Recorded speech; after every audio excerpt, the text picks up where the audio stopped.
Hello అండి, welcome back to our channel. ఈరోజు మంచి పాతకాలపు సాంప్రదాయకమైన కరకజ్జం లేదా కజ్జిపుండలు రెసిపీని చూపించబోతున్నాను.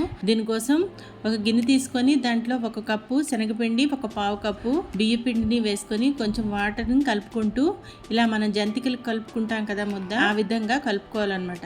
కలుపుకొని దాన్ని ఇలా జంతికలు గొట్టంలో వేసుకొని జంతికలను తయారు చేసుకొని దాన్ని క్రష్ చేసి పక్కన పెట్టుకోవాలి. తర్వాత ఒక మందపాటి గిన్నెని పెట్టుకొని అందులో 1 కప్పు బెల్లాన్ని వేసుకోవాలి, 1/2 కప్పు వాటర్ని వేసుకొని మనం పాకం తీసుకోవాలి. అది ఆ పాకం అనేది ఎలా ఉండాలంటే ఇలా వాటర్లో వేయగానే టక్ మన సౌండ్ రావాలన్నమాట. అంత ముదురు పాకం తీసుకోవాలి. తీసుకున్నాక దాంట్లో ఈ జంతికల మిశ్రమాన్ని వేసుకొని బాగా కలుపుకొని వేడిగా ఉండేటప్పుడే ఉండలు చుట్టుకోవాలండి. కొంచెం చేయి కాలుతుంది, తప్పదు. మనకి టేస్ట్ కావాలంటే ఆ మాత్రం కష్టపడాలి కదా. కానీ చూసారా ఎంత బాగా వచ్చాయో. మీరు కూడా ఒకసారి ట్రై చేయండి. మీకు నచ్చితే లైక్ చేయండి, షేర్ చేయండి, సబ్స్క్రైబ్ చేయండి.